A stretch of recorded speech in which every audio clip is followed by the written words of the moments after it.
Okay, greetings, brothers and sisters. Got a bunch of things to get to. Hilarious Madam Expiration Date ghoul-like dance that somebody sent me. A new fresh take on JoJo Magoo. Something that's fairly obvious. I'm surprised I didn't think about it before. And maybe I did, I'm just forgetting. Some other things to get to. But let's start here from my youth. I remember this, and I mentioned it to my wife. And there was a aftershave. I thought it was a cologne, but it was an aftershave called High Karate. This is high karate, Yeah, it is. and this unsuspecting girl is about to catch its irresistible scent. Ooh, she smells it. This guy. He's putting on his High Karate in these hospital beds. The high karate scent that can turn a usually docile woman into a ravenous creature. Oh, he's doing karate. He's chopping. A scent so irresistible that every pack of high karate carries essential instructions on self-defense.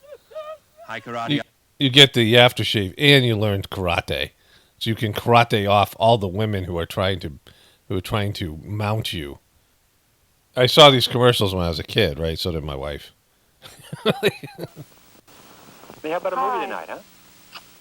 Wow, what's that aftershave you're wearing? You high karate aftershave is so Oh my God, it drives women so wild. You gotta karate and beat the crap out of them. powerful. It drives women right out of their minds. That's why we have to put instructions on self-defense in every package. High karate, the brisk splash-on aftershave that smooths and soothes and cools. High Karate. You shave and you put it on. It's aftershave. karate, aftershave, cologne, and gift sets. Boom, it's cologne. High High karate. karate. Be careful how you use Be it. careful you use them. You gotta know karate because the women are gonna try to mount you like a dog. This is high karate aftershave. Look, he's putting it on. The same guy. If a man uses too much, he's asking for trouble. He's asking for trouble. This woman, she was just looking at flowers, and she smells high karate, and it puts her into this state of complete overwhelm of her passionate. And usually Look at her go. Look at her go. Look at her go. Look at her face. It looks kind of like a dude. finds it. Boom. Because He's just gotta run. one whiff drives women wild. Oh, Makes men you just karate that mannequin. irresistible. Fortunately, every pack of high karate contains indispensable instruction Boom, like he tried to hide under the blanket. on self-defense. High karate aftershave. High karate aftershave. Be careful how you use it. Be careful how you use it.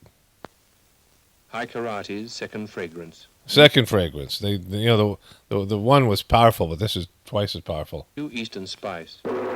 Gaboom. Just one whiff drives women wild.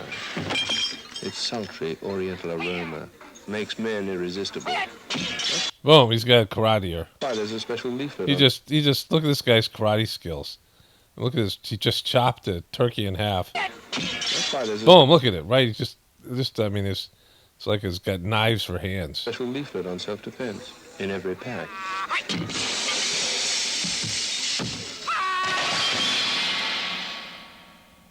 High Karate. They always lose though. They're not very good at karate. And High Karate Eastern spice. Be careful how you... Be careful how you use it. One of my viewers sent me this. Please wake up. Stand on ethical, not immoral side. And this dour woman is, in the first stage of being a truther. 1% of the population control the world. 4% of the population are their puppets. 90% of this population is a zombie, is a sleeping zombie.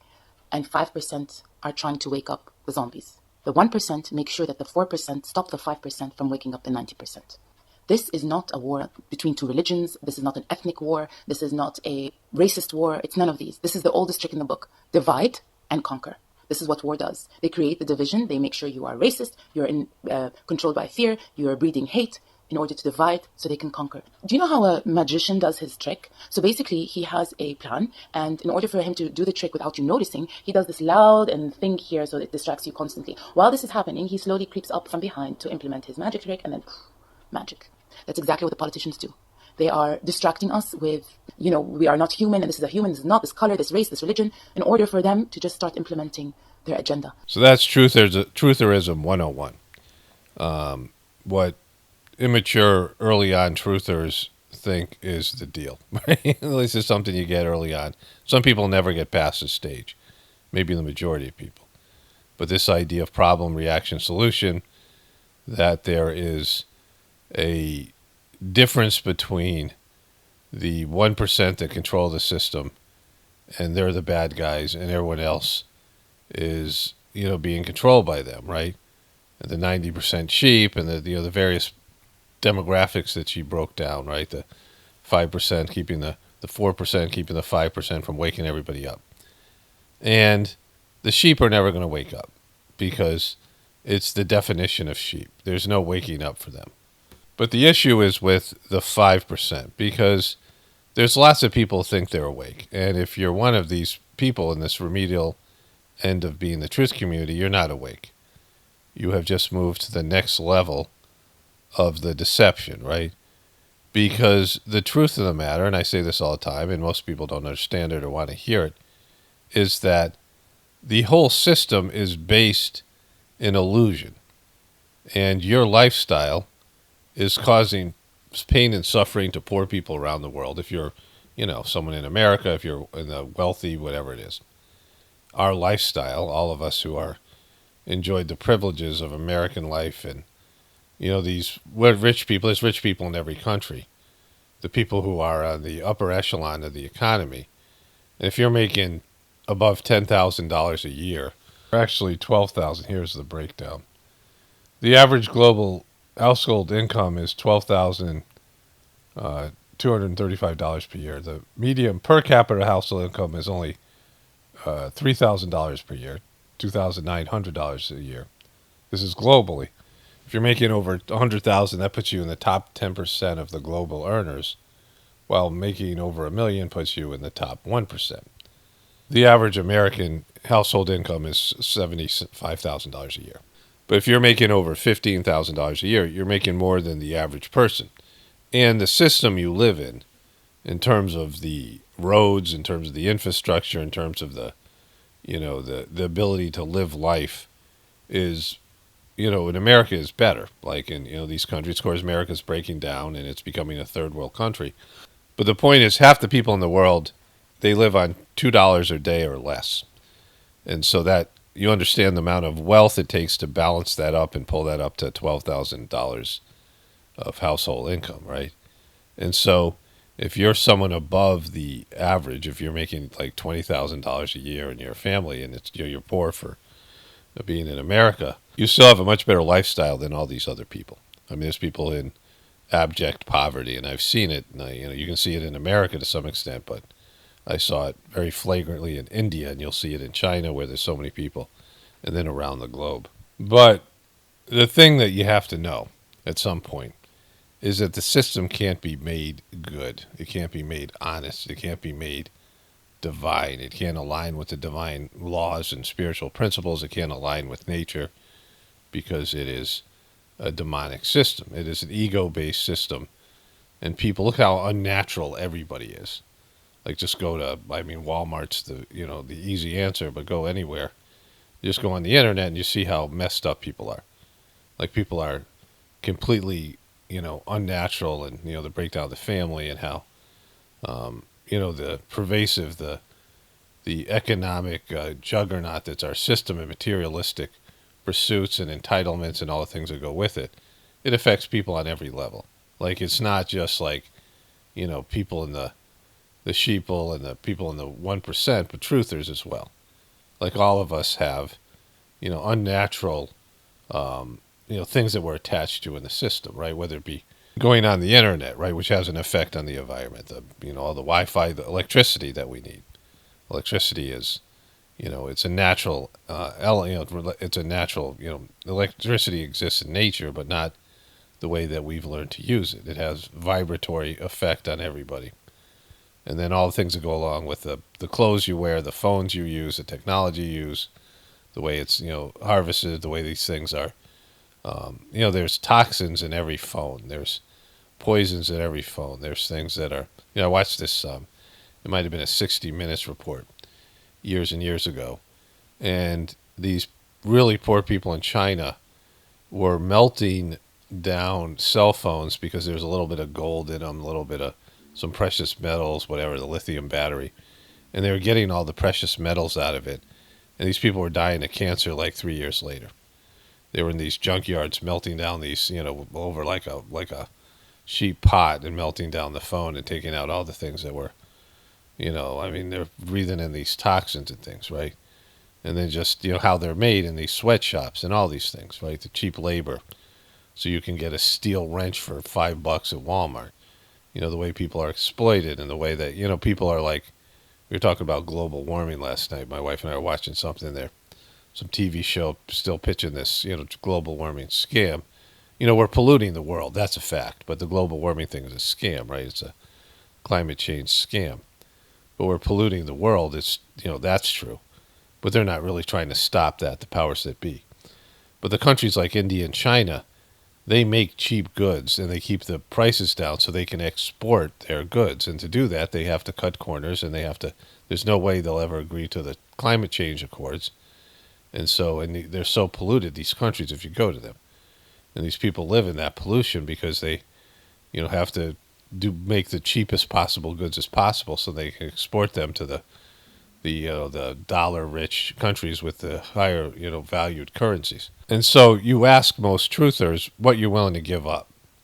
All these people that claim they're trying to wake up the sheep, right? Like, all these fools that if you're one of them, I'm trying to wake up the sheep. I'm trying to tell them what's up, right?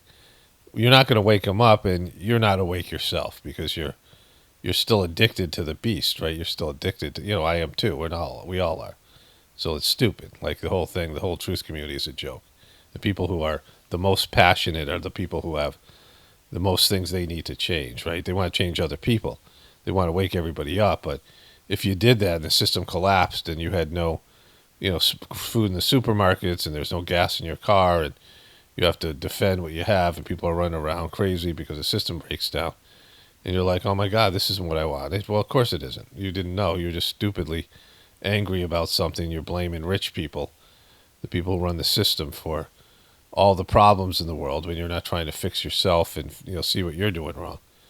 And the fact of the matter is this system sucks and it's bad for us, but all of us are 100% dependent on it. And it's predicated on lies and deception, and there's no taking it down without destroying all the things that we recognize as our habitual life, right? We could take the system down and eventually it'll collapse on its own. But then what are you going to do? You have no skills, you have no community, you have no backup plan. And so most people would just, curl up in the fetal position and wait for the angels to take them away, right? So enjoy your life while you can. Enjoy this, whatever it is. It's demonic and it, hurts people in nature and it should go away the sooner the better. But while it still exists, appreciate what you have and be grateful for it because the thing that's coming next isn't going to be as good. And there's no, this ridiculous Truther 101 videos are just a joke, right? It's people who, don't understand the nature of our situation, right? And our placement in it.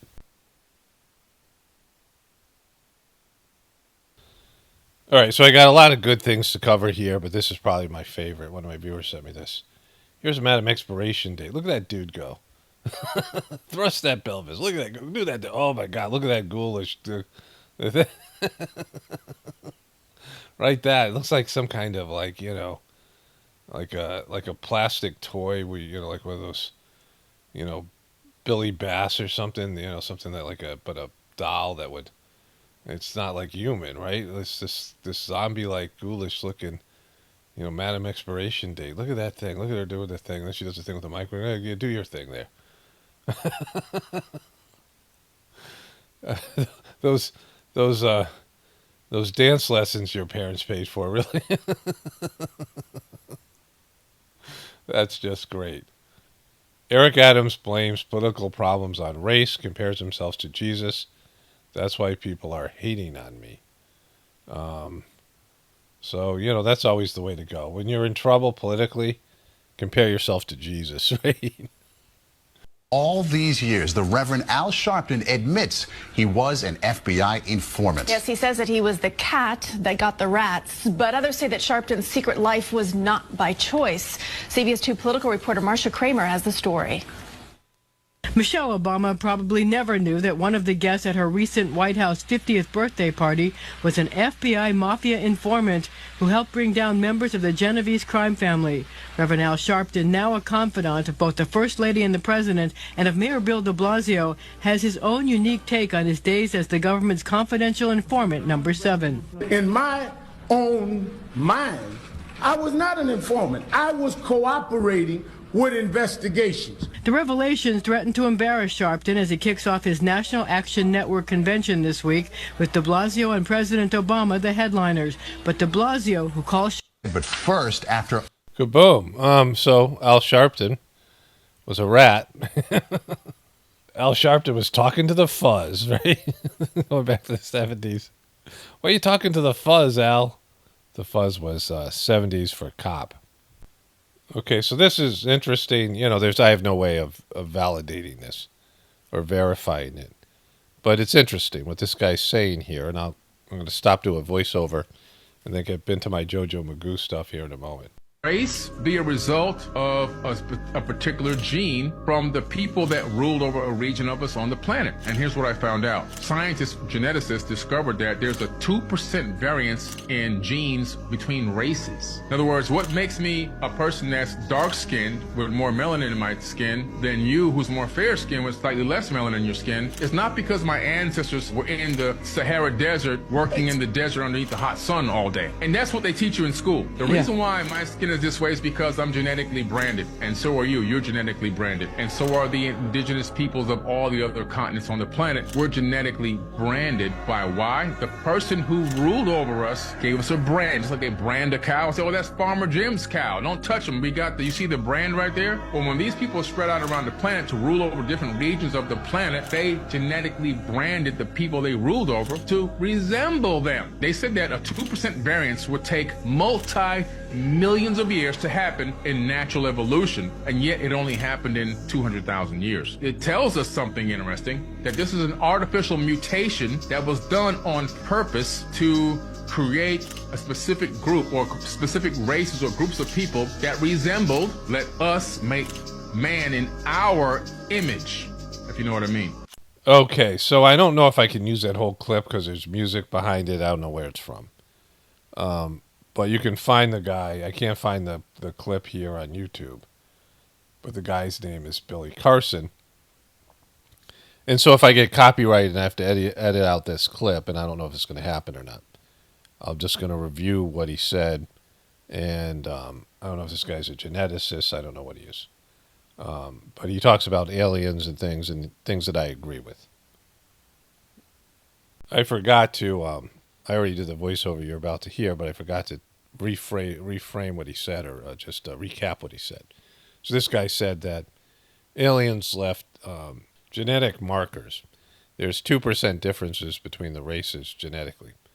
And there's these inner genetic markers and, of course, skin color and, whatever it is, and that the different regions of the world were different groups of alien life that created these slaves and marked them genetically, and that's, why we have different skin colors and things like this. Which, there's I searched for this video. I tried to find it without the music. And if you watched it, great. If it's still here, great. But if they copyright it, that's what the guy says. And there's different, videos out there from Ancient Aliens and the History Channel and things like this that are saying similar things about this, right? Which, I'll get into what I believe here, but I just wanted to recap what the guy said. So in terms of my belief system, my spiritual belief system, there's a line in these Whispers of the Brighter World channeled messages that talks about how humans come from test tubes. And there's a little bit more hints and information about it. Of course, I've done a lot of research in terms of, I don't know, doing research, but listening to other people like Lloyd Pye and some of these other geneticists talk about the fused chromosome that doesn't happen naturally in some of these other things. The second and third chromosome is fused in humans, but it's two different chromosomes in the primates that we're most closely related to. And again, I'm not going to offer any proof because I don't have any, but this is what I believe.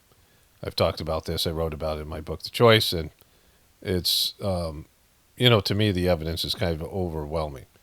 But that human beings were actually designed to live much longer. There were a time, when you look into the Mahabharata and some of these other ancient books, where people lived thousands of years, some of them tens of thousands of years, but at least hundreds of years. And that makes sense because we live very rushed lives. And if you remember from the original Blade Runner movie, where the clones were only given 4 years of lifespan because they were physically superior and they would end up taking over the human race if they were given longer periods of time, right? So if you had a shortened lifespan, or if you had, ancient, higher developed humanoids that, bred with apes or did whatever to make slaves, then the slaves would have a shorter lifespan than a natural human life. But we have that potential in DNA in us. So I believe that our lives are much shorter than they should be. And I talked about this in recent videos, that our lives are very rushed, that we have, 4 major works that we're supposed to do after growing up. One of them is having, a marital relationship, and with that, having kids. The other thing is your life's work, and then your spiritual, your spiritual evolution. And that all these things are packed together in a one time frame, in a, 40, not even a 30-year period, where you have you're supposed to accomplish all these things, and you can't do all of them well. It's hard for you to do all these things well. If you have a great career, your family suffers. You have a great family, you have poverty. And if you have either of those two things, you can't focus on your spiritual life. And it's hard to, navigate all these things with a limited lifespan that should be much longer, at least hundreds of years, if not thousands of years. In a recent video, I think it's called Merry Effin' Christmas, I talk about how, the last 5 or 10 years, I just kind of finally cracked the code and got it in terms of just my life and what I'm doing here and, all these things, I kind of understand it. And now my body is, starting to deteriorate in my mind, just when you're, you have some, you're not a dummy anymore, not as much of a dummy. And you learn to make better decisions. You understand life. You get into your 40s and 50s and 60s, and you finally get it. And then you're, preparing for death. And so, your life is in some ways just beginning. You have all these things you have to go through in your life to pull out all this knowledge you had from previous existences and consciousness and things you have potential. And by the time all the potential is sort of, at least the potential, one level of potential you have of just knowing how to navigate life and planet Earth and kind of understand it, you're starting to die. You're in the death process, right? And then there's hidden potential, unrealized potential in this junk DNA for higher develops and higher levels of spiritual attainment, right? In the Sajmark system, it takes 45 years just to go from the first point, spiritual point, to the second one, and then another 45 times 45 to go to the third point, and 45 times that. And so just to get, halfway there, it takes 1,000,000 years by self-effort, to move along spiritually and rise up to these higher levels of consciousness. So I've been talking about all that. And what this guy says resonates with me, and again, I don't know who this guy is and where he's getting this information in terms of scientific data. But there is some scientific evidence, and then there's just life evidence of what we know about people. But human beings are not mature enough to handle the capacity of consciousness and freedom of choice and our ability to manifest things. We can manifest things on a much higher level than other creatures on this planet. And yet we're immature dopes and, we're not there yet to handle the power of our ability to create. And so we have this mess on our hands on this planet, right? But if what he's saying true, that there's different groups of whatever it is, extraterrestrial or higher developed consciousness, humanoids or whatever, that created slaves on this planet, and they used genetic markers to identify their slaves, like branding cattle, and that's the way they treated beings like ourselves. Of course, we come from a prison planet, kind of, where this we're stuck here spiritually, but also the master-slave mentality is very prevalent in the human species. And if what this guy's saying is true, and I believe it, I can't prove it, but it resonates with me that these different groups of slaves that were created were genetically branded, right? Genetic markers to identify their slaves is effed up. Like, those are our creators. Like, if that's how our species came into existence, as slaves that were given these genetic markings, that's completely effed, right? That's if these are higher developed souls and beings, and that's the kind of things in terms of their moral and their ethical responsibilities, and they created these slaves, many of whom, our species has a lot of issues physically and otherwise, because if you're creating a slave and you're going to abandon those slaves, or you're going to destroy them, or whatever you're going to do, or leave them here and take off, which seems to be the case, you don't care about how well they're made genetically. You don't mind doing a sloppy job because you just need workers, because you're harvesting resources off a planet and you're leaving, right? But if that's our origin story, like if that's how we came to be, a group of human beings, our souls are different. The nature of our souls is different. Why we choose to incarnate here, what we're doing here, whatever it is. Because we've made a mess, because a mess was left here, because beings who, that's really highly irresponsible, to make slaves of a higher consciousness, and, to do this kind of, to do us dirty like they did, and just take off and leave us this mess, right? And not really even know where we came from, and, the origin of nature of our orientation, and we have all this hidden potential we're not able to access because of that, and just all of it, right? But it kind of explains a lot. Any old who. Okay, I want to get into JoJo Magoo here in a moment. Squatters take over 1,200 homes in Atlanta, open illegal strip clubs, and terrorize neighbors.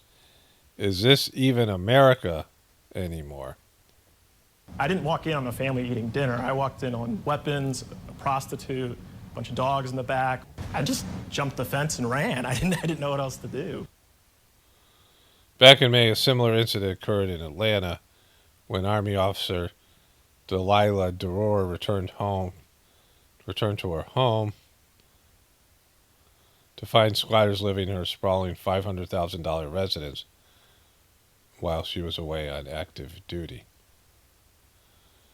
Sharon Osbourne slams Kanye West for using Ozzy songs. He effed with the wrong Jew. Is what she quoted as saying. And so used the War Pigs in his upcoming Vultures album. He sampled it, and now there's some kind of litigation there. Sharon Osbourne blasted anti-Semite Kanye West for allegedly using her husband's Ozzy Osbourne song without consent at his album listening party. Kaboom! So that happened.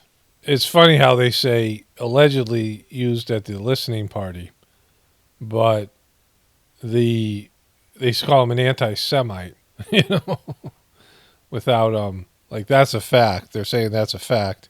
They're not saying alleged anti-Semite, but it's been confirmed because of, I don't know, things he said. But they're saying allegedly. They're not sure whether he played the song at the listening party, but they don't have to say alleged anti-Semite. Mutant wolves roaming Chernobyl exclusion zones have developed cancer-resilient abilities, study says. So they have these dogs there, and that's what's up, right? These mutant wolves are over there in Chernobyl, and they've adapted to the high levels of radiation. I'm glad you asked. Listen, I have been privileged and proud to serve as Vice President of the United States with Joe Biden as President of the United States. Yeah, you're a liar. You want his job.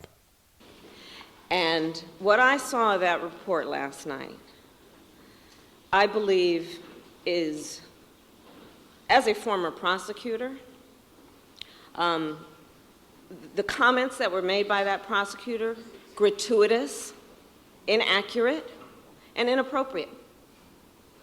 October 7th, Israel experienced a horrific attack, and I will tell you, we got the calls, the president and myself, in the hours after that occurred. It was an intense moment for the commander-in-chief of Exactly, you know, and he had to put on his fresh diaper and everything. the United States of America. And I was in almost every meeting with the president in the hours and days that followed. Countless hours with the Secretary of Defense, the Secretary of State, the heads of our intelligence community. She knows about heads. This is Kamala Neepads Harris. And the president was in front of and on top of it all. Exactly. He was on top of the interns. He was smelling, sniffling, and snoozling. Asking questions and requiring... Like, where am I? Who am I? Who is this person? That America's military and intelligence community and diplomatic community would figure out and know how many people were dead. How many are Americans? Boom. Why are you pointing guns at us, bro?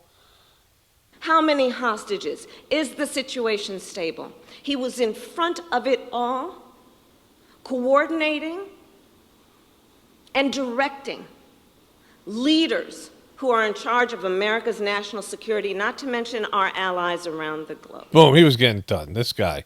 I mean, he just looks like a dope when he can't articulate a complete sentence, or when he misremembers something, or when he stalls around and trips and acts like a guy who has dementia. But behind the scenes, like in front of the camera, he has dementia. Behind the scenes, he's just spot on.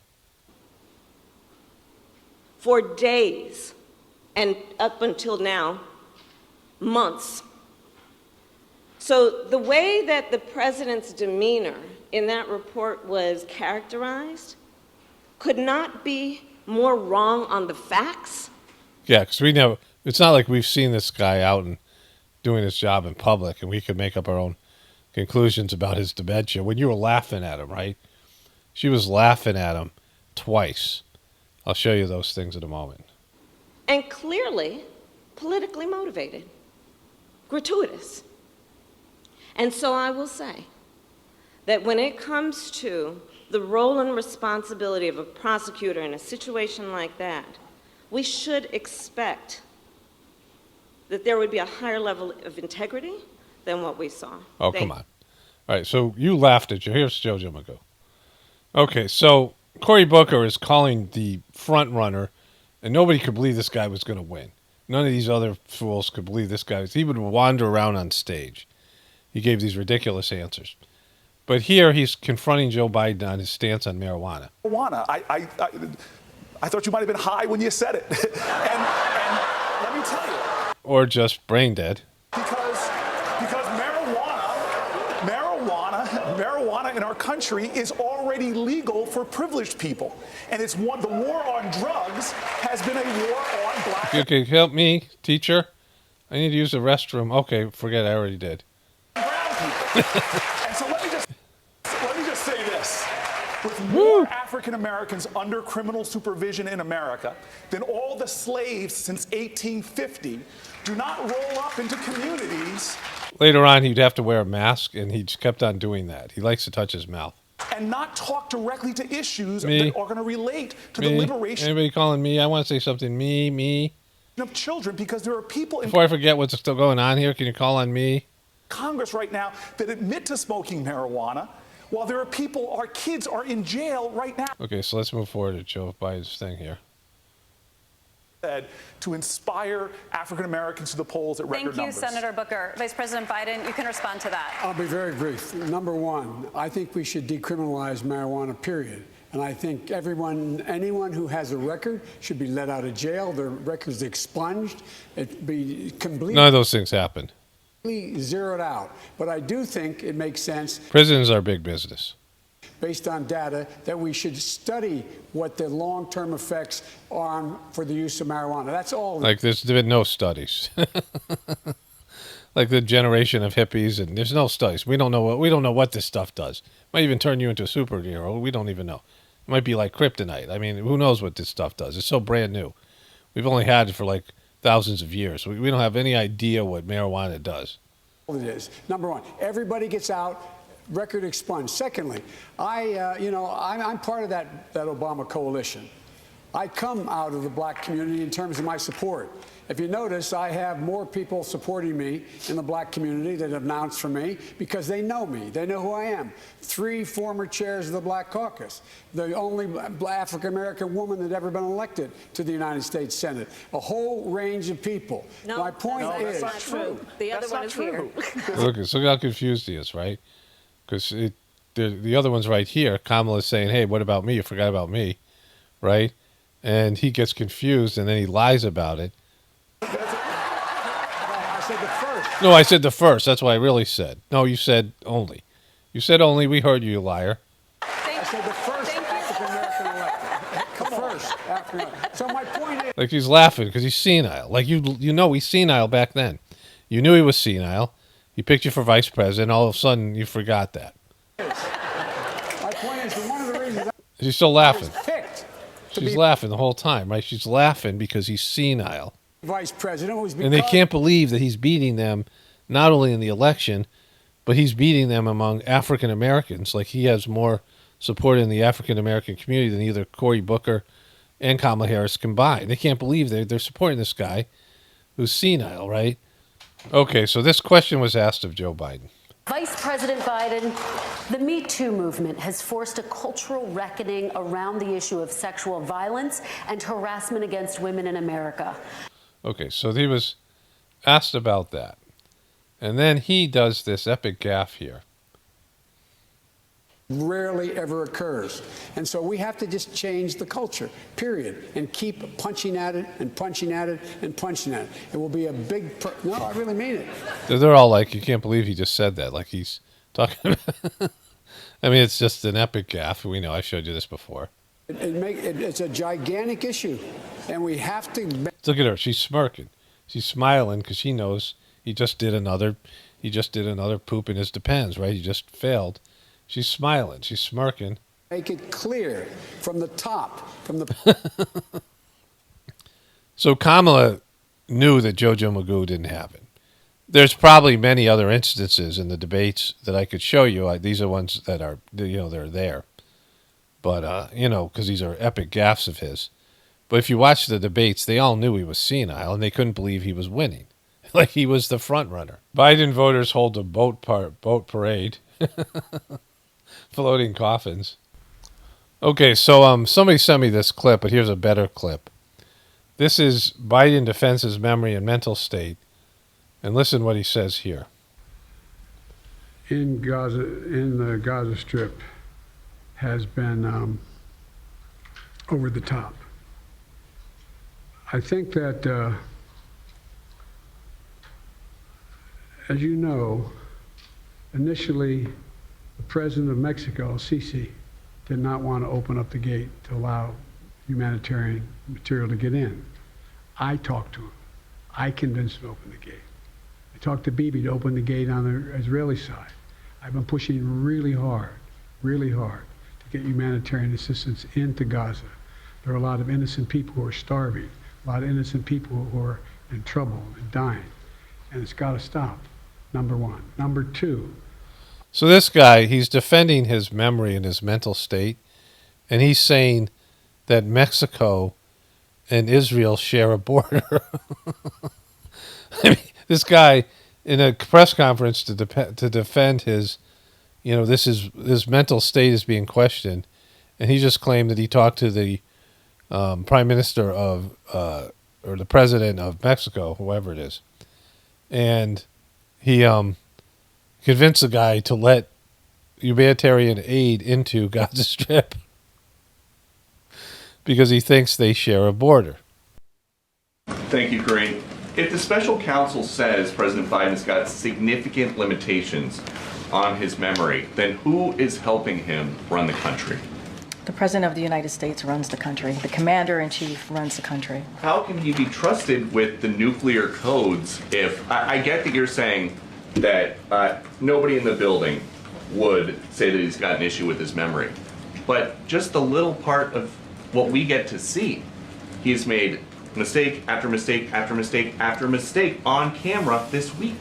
So I want to be very clear here. The reality is that report, that part of the report, does not live in reality. It just doesn't. So the special counsel is lying about the president's memory. It was gratuitous. You heard from Ian Sams, my colleague. It is unacceptable, and it does not live in reality. That is just the facts.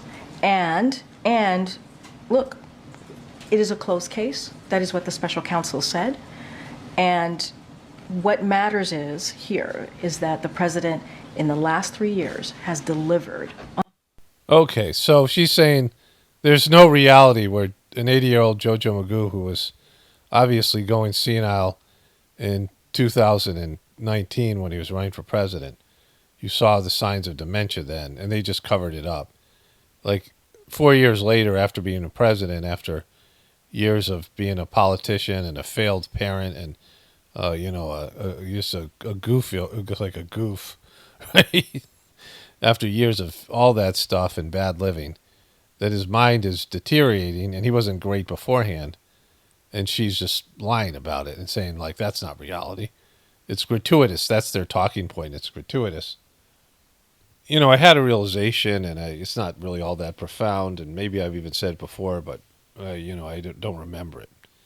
But Joe Biden's mental incompetence and Trump's, lack of any ability to be like a politician and, be kind of a dope. I mean, Trump's not smart. Like, neither one of these guys is smart.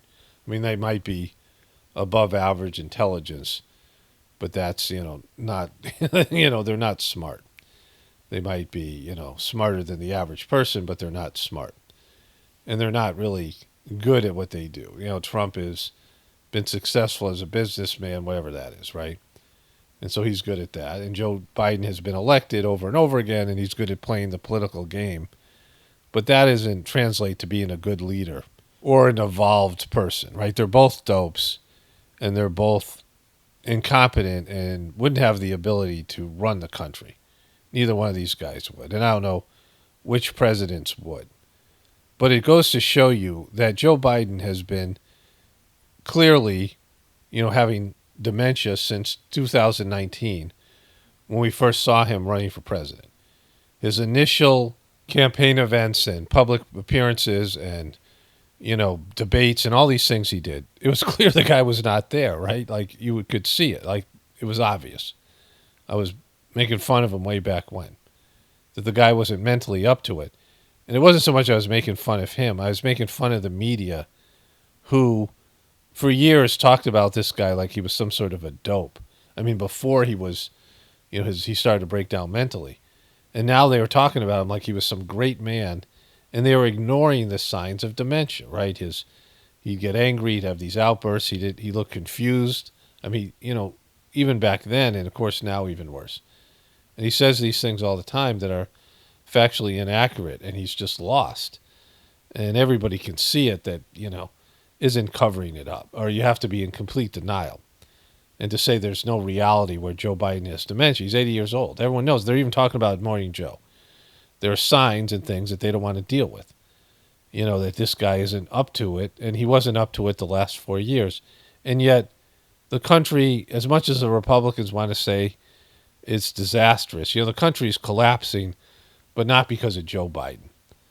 And when Trump was president, as much as the liberals want to believe that, he was running the country into the ground, the things that brought the country down were the economy, the debt ratio between actual money and debt is so extraordinarily out of bounds. It's so, far gone. The economy's collapsing. The moral depravity and the idiocracy that's setting in with the population, I mean, that's the worst thing. All of it. I mean, just the entitlement and the weakness of each succeeding generation. And then the fact that this culture and this economy and this, our everything about our system is ready to collapse and should have probably collapsed years ago. It's on the verge. It's like too big to fail, but it should have failed years ago. And so neither Biden or Trump can save that from happening. But they really can't, do much other than slightly expedite it, right? And so it shows you that Biden isn't running the country. Because if this guy was actually making decisions, this confused them an effort, right? Then you would say, well, yeah. I'm not going to go back and look for it, but Joe Biden has said over and over again, oh, I'm going to get in trouble. Oh, I'm going to get in trouble, right? He says these things all the time. I'll see if there's a compilation. If there is, I'll put it in before I do this voiceover. But if you've seen it, I can't show it to you, it's there. Yeah, if he said it at least 10 times. But he says it all the time. And it shows you there's no real president. Because if Trump was actually running the country would have toppled. And, Trump's a dope. And you Trumpers won't recognize it because you're just like the Biden people who won't acknowledge his senility. But they both were incapable. And I don't know which politician or president would be capable of running the country, but they're not. So there's no way to judge that, right? But clearly Biden can't make decisions. He's confused. He wouldn't be able to understand and cognitively function in a capacity to make complex decisions. It shows you how much the country is run outside of the politicians, right? It's it's an absolute joke.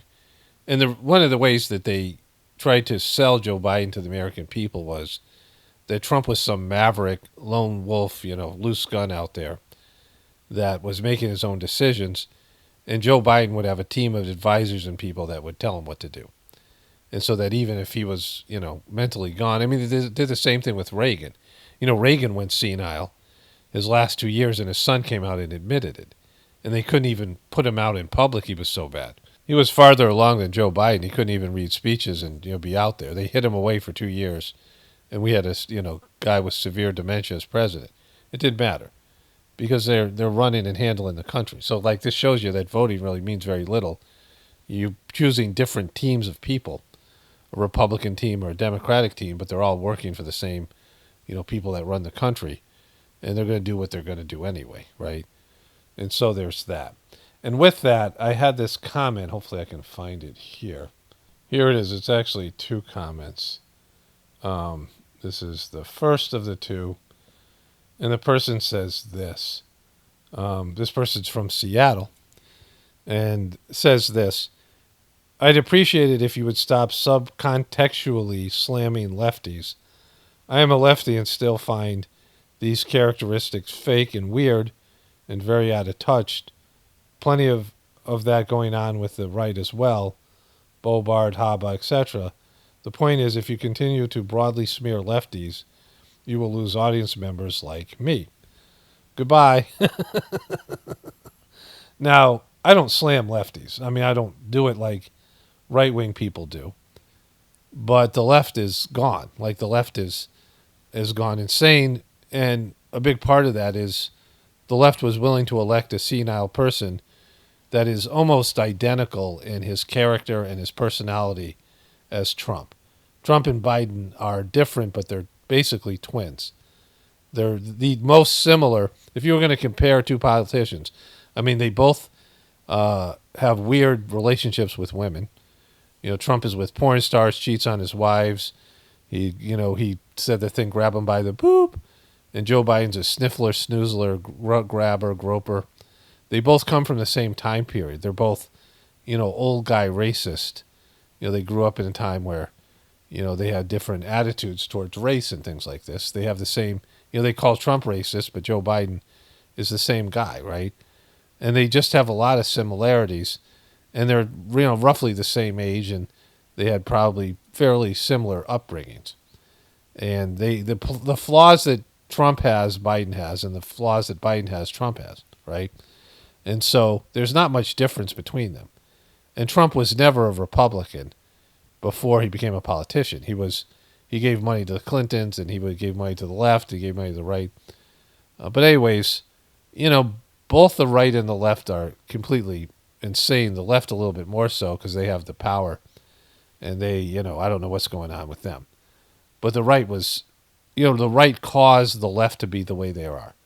The right, the Christian coalition and the Christians that ran the country, and I'm not talking about good religious people who love Jesus and, are good spiritual people. I'm talking about religious power in a political context, political power that's religious power. And, the evangelicals that elected the two Bushes and Reagan and all these people. And, the Rush Limbaughs, they created the left the way it is now.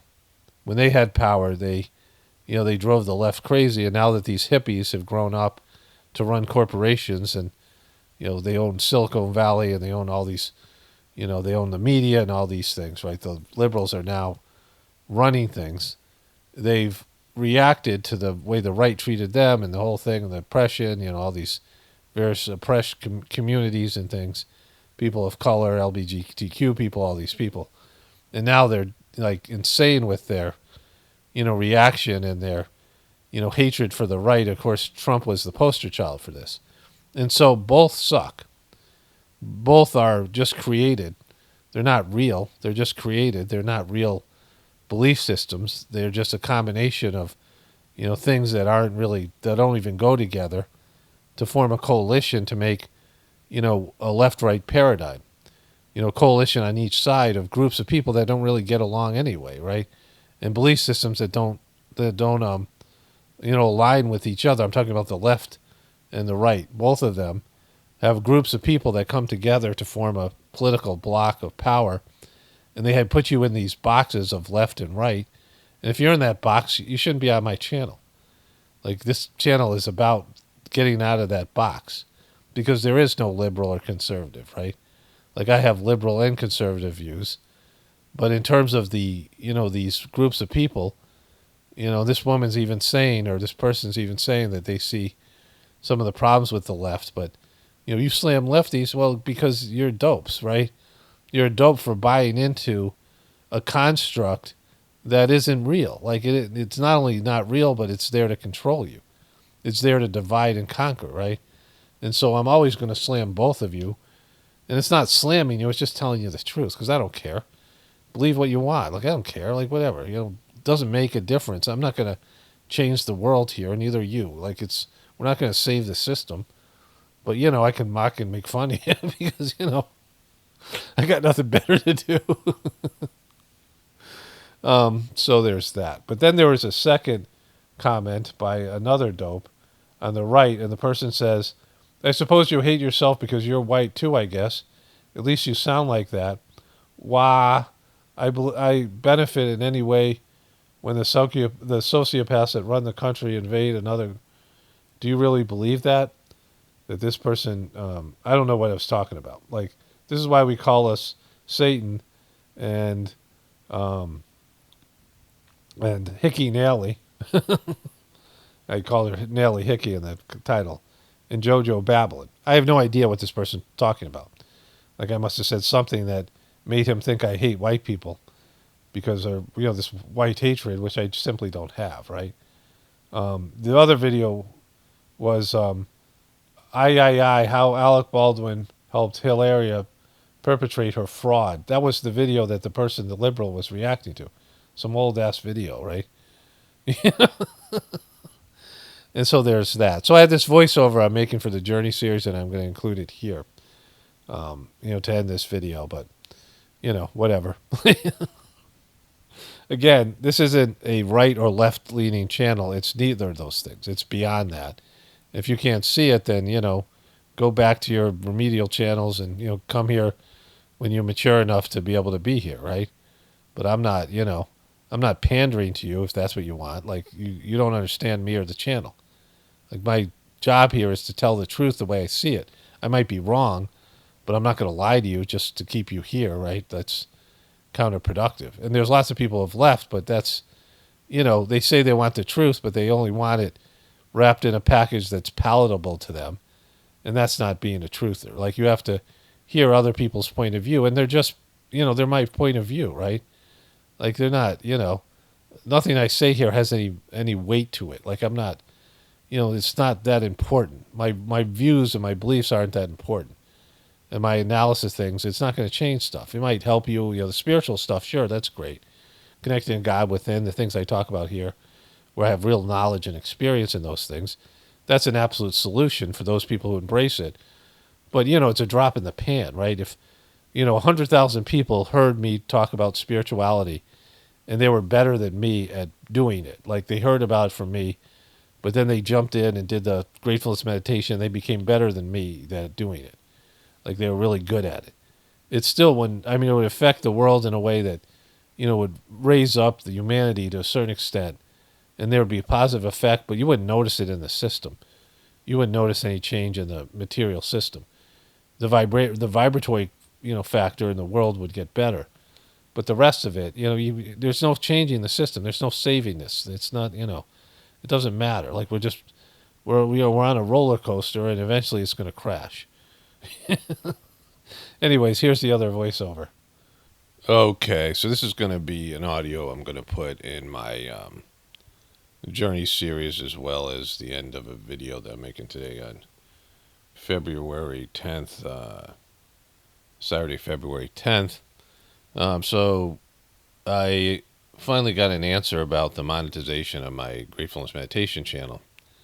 And they said it's not monetizable, which they're running ads on it. And, I think with YouTube now, YouTube can run ads on any channel, whether it's monetized or not.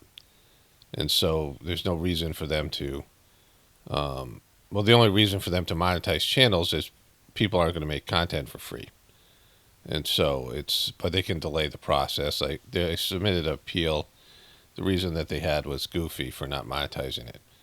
And so that happened.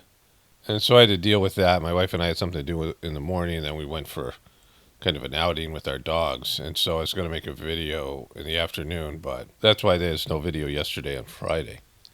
And I was talking about this guy I talked to who I knew for a number of years doing Sajmarg meditation. He was somebody who he was selling dehydrated foods, and he had a little sort of survivalist thing going. He's one of the few people who took the Whispers of the Brighter World messages seriously, and some of these other predictions about the civilization as we know it coming to an end. And he was more conservative in nature, and he was ostracized by preceptors. And he reached out to me, started watching my videos years later. And he had all this valuable information. We talked a couple of times for, when this was, when I first realized Dodgy was a complete fraud, and he was struggling with all that. And I told his story again, or I told some of this in one of these videos, and I had a thought that I should contact him. I haven't talked to him maybe in 2 years now. And in the middle of the day, sometime around, 2 o'clock maybe, I accidentally called him. Like, my phone, sometimes it just happens where I pocket dial or whatever it is called. And there's no reason for it because my phone's usually shut off. And, I stopped it before it rang, I thought, but then he called me back. And we talked for like 3 hours. And he's struggling with doing the heartfulness meditation. Like, he's listened to some of the Journey series videos, and he's, he talked to a senior person, the wife of Mr. J, and she's prominent as well. She's been doing this for like 50 years, as well as, Mr. J. Mr. J's big into the Dodgy and the heartfulness thing. Mr. J was going to look into the blindfold scam, but never did.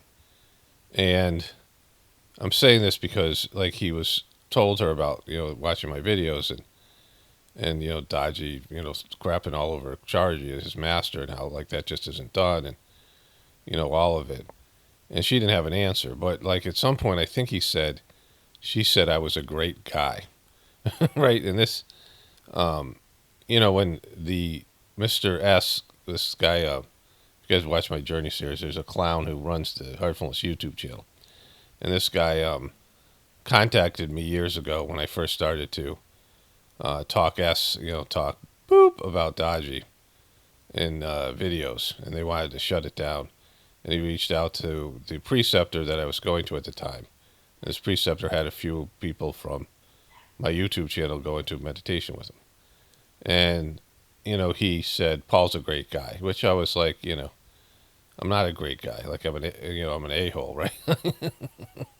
Like, I was thinking about it, like, I mean, that's just like undermining the whole thing. It's not about what I am or am not in terms of being a good person or not. It's whether I'm doing honest quality work here, right? Like, I'm not, thinking of myself as being a great guy or like, like some kind of fighting the good fight. There's deception going on in this spiritual organization that meant so much to us. Because this guy's upset about it, right? Like, because, the people who realize that, what was once a great organization now sucks.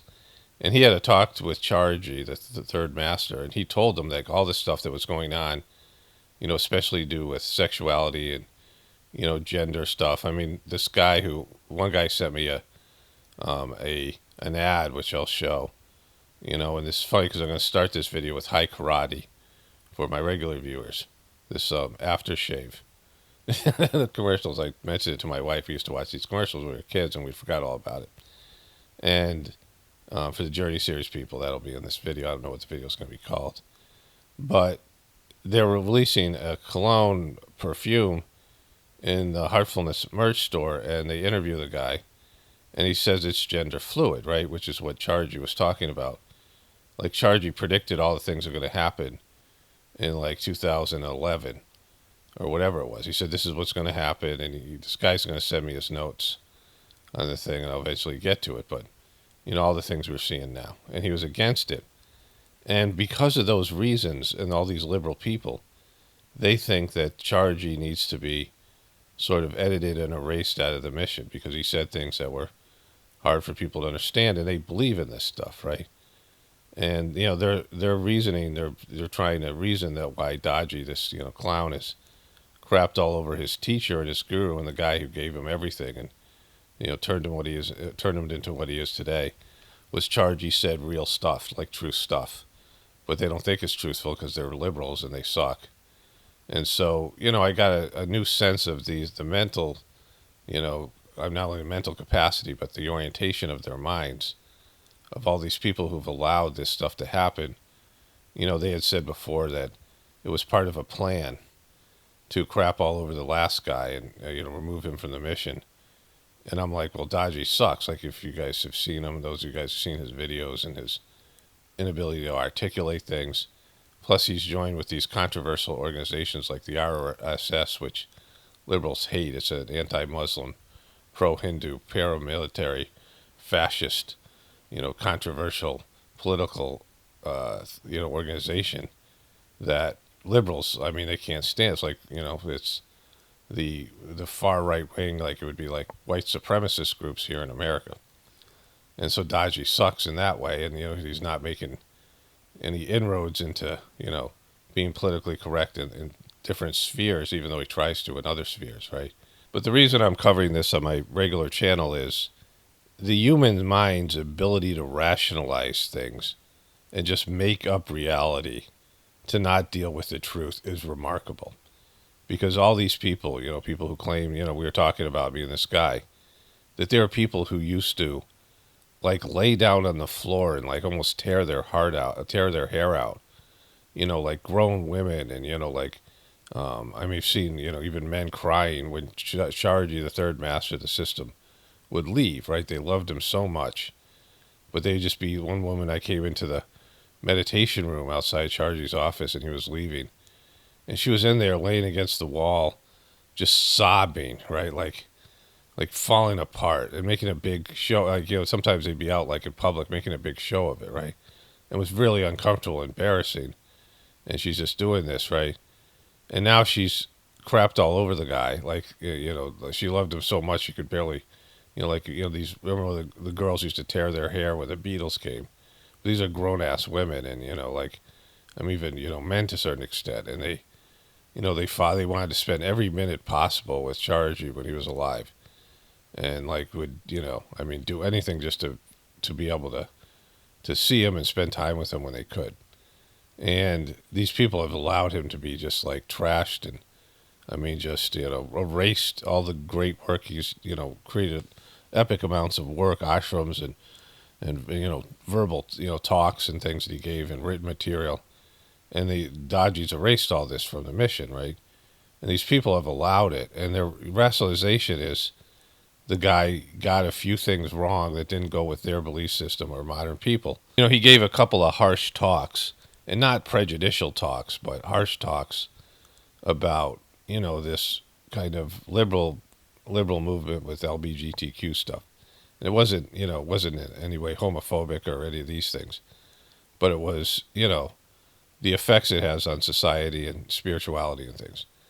And for liberal people, it was impossible for them to hear.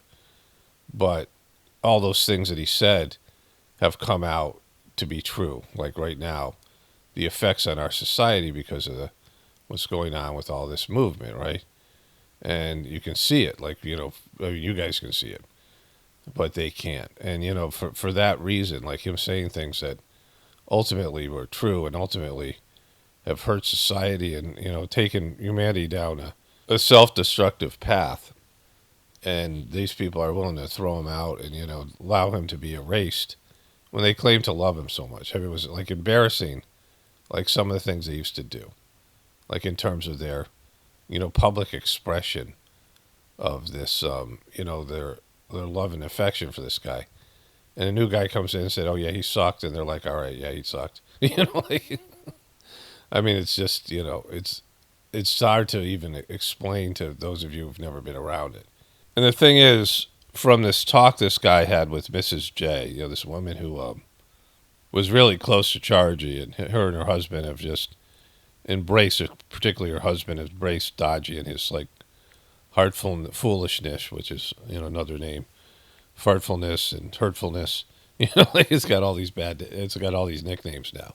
But when he confronted, when he asked her about things that I had said and things I had pointed out, and when I was talking to him, he hadn't listened to all of my Journey series. Like, he hadn't listened to he didn't even know about the Brighter Minds scam and things like that.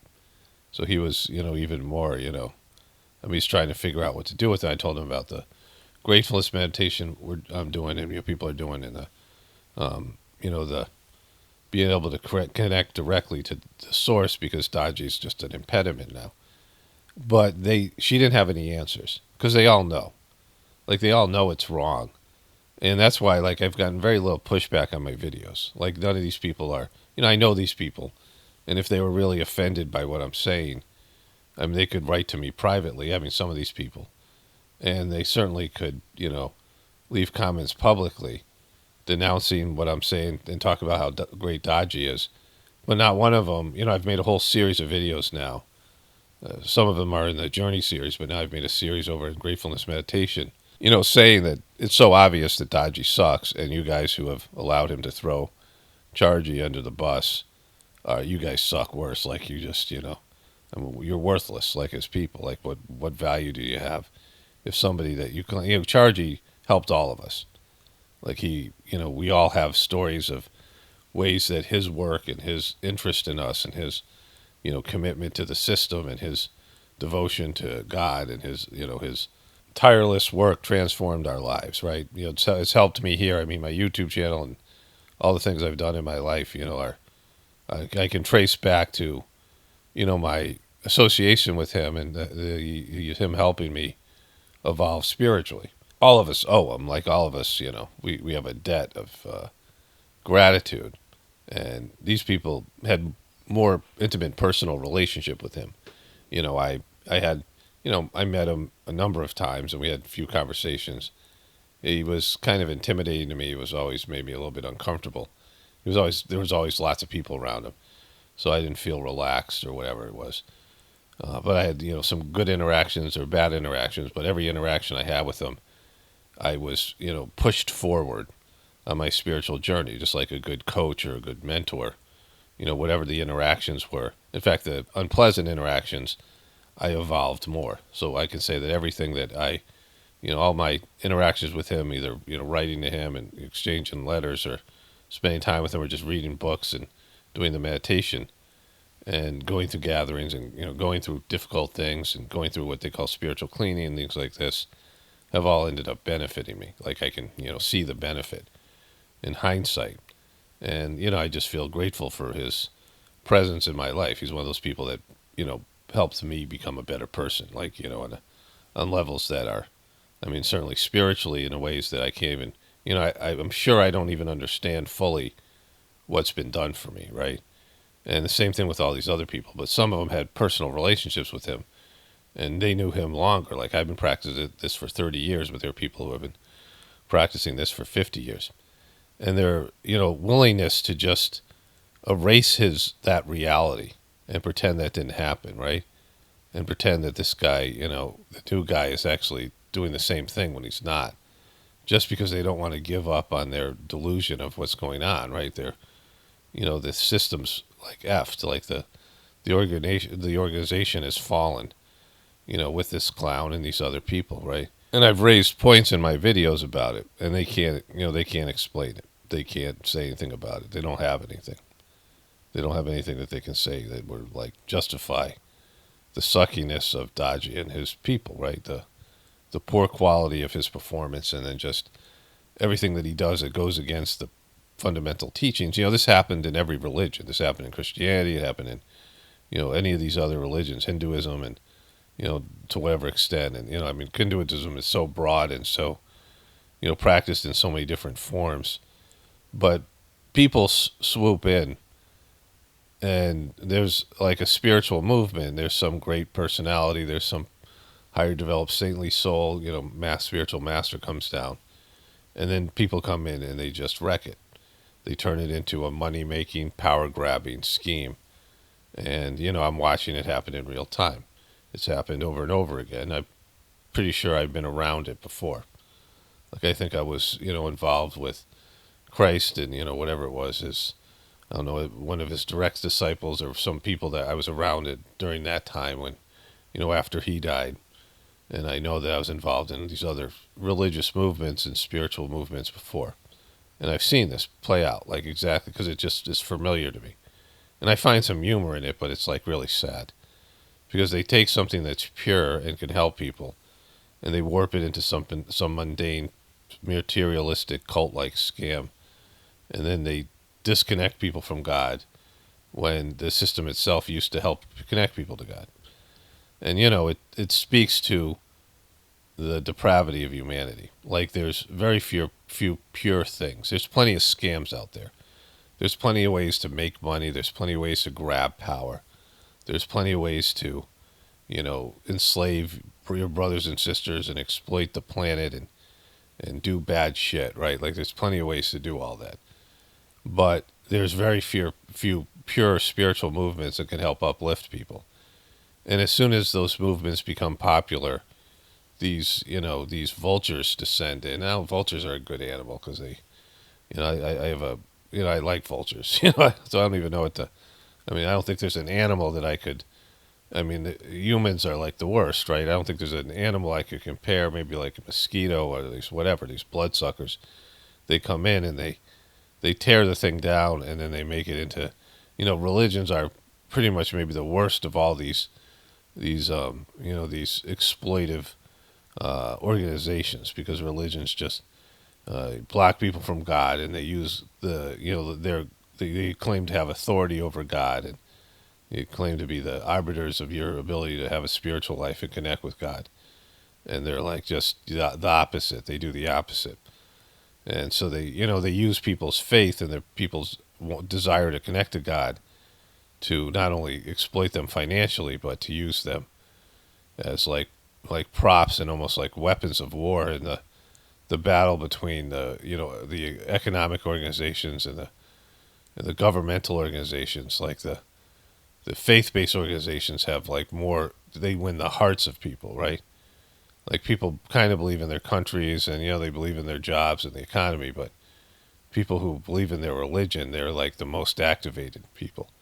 They're the people that are going to work hardest to defend their religion and defend their belief system. And watching it play out in real time, and just all these people who just suck, right? Who, worthless. I mean, they're absolutely worthless. Like, who would want them on their team? Anybody who would turn on somebody. Like, I would never be able to do for people what Chargy has done for them, right? Like, I just don't care about people like that. I'm not, my commitment level isn't there to burn myself for other people. Like, I just, I mean, like, it's not just being about selfish. It's not just me being selfish or, unwilling. It's me realizing that people suck, and why would I want to, put out that effort just to have them stab me in the back? Like, I see they stab him in the back, and they've done this in the past, right? Chargy had said it's 1 out of 12. Like, 1 out of 12 people will stab you in the back, right? Whatever it is. Like, it's like the Judas, like it's the Judas ratio. And he was talking about the Judas ratio. And but of course, Peter, who was supposed to be the best guy, the rock that Jesus built his church, he denied Jesus. He claimed he didn't know him, right? That guy, I never heard of him, right? And Thomas doubted him. But in terms of the Sajmark system, it's like 9 out of 12 of people who are willing to stab Chargy in the back. And I'm like, after all he did for you, like, it's demonstrated to me everything that I kind of know about people, but don't really want to even admit it's that bad. Like, it's that bad. It's the Judas ratio. But anyways,